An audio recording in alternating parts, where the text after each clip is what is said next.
Welcome to the channel Zidalova of Dr. Yaluka. To begin, please subscribe and tick the notification bell in order not to miss our videos. Thank you for joining. Today we have chosen to speak about a very important subject, which is the existence of two kinds of practices of African traditional religion, the divine practice and the human one. There are three kinds of forces at work in a civilization: the divine forces, the human forces, and the demonic forces. The human forces are the forces of the majority of the people. So the development of a civilization depends on whose of the demonic or the divine pole controls the majority, which is in the human.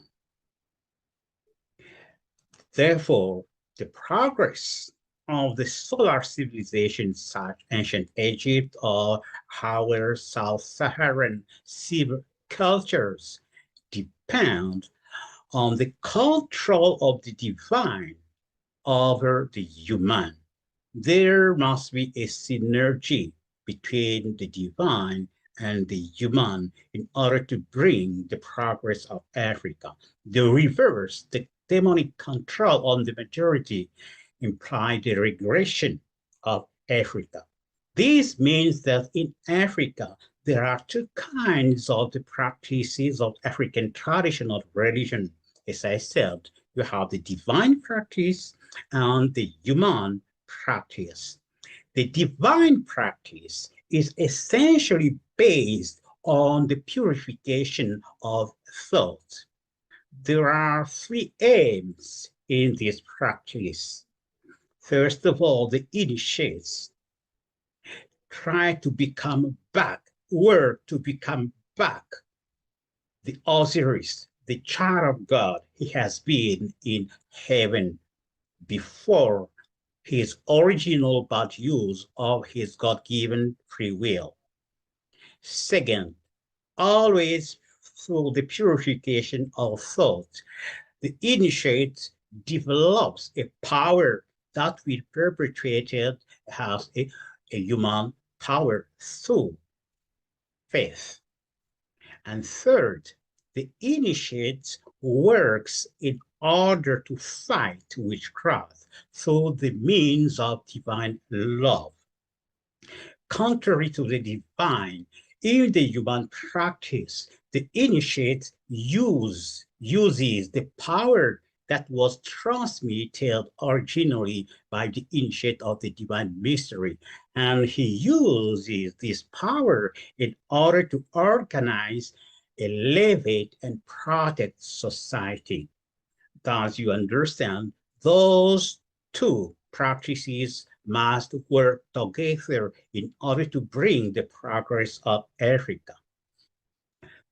And those two practices are different. In the divine practice enters the notion of the commandments of God, while in the human practice, we have only the notion of an ethic which is contextual, which depend on circumstances. When I speak of commandments of God, some people say, oh, that were brought by the white people. I say, no. The Egyptian Book of the Dead is about the divine practice of African traditional religion. And you have 42 commandments of God inside. In the Congo culture, the commandments of God were known. Elders were even called Congo by the Yombe people and Kondo Minzambi by the Bantandu. So the commandments of God were not brought by the white people. Otherwise, they would not have been called Congo. That those commandments were called Congo means that for the Congo people, they were foundational to their culture.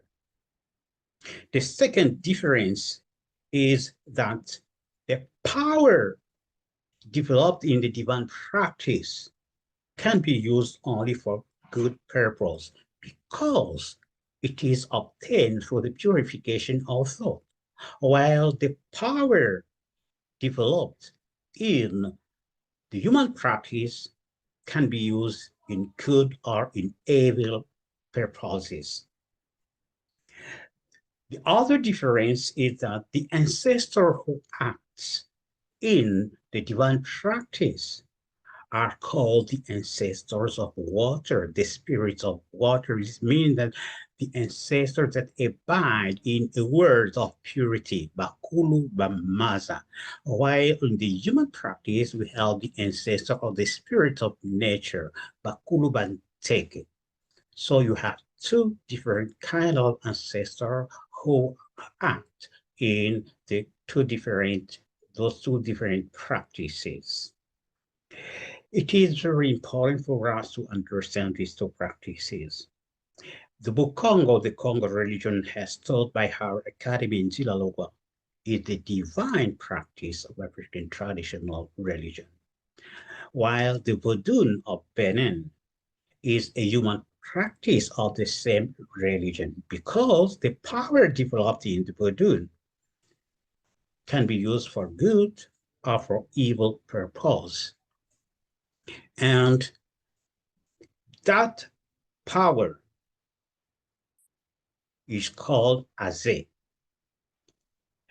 Now, you don't have the notion of the commandments of God in Vodou, but you have the notion of ethics. So we have to understand this difference because the human practice is what is mostly seen, while the divine practice is seldom visible. But we must bring back that practice in all our culture because it is foundational to our civilization. Thank you. If you enjoyed this video, please like it and share. More on this subject can be found on my books available at Amazon.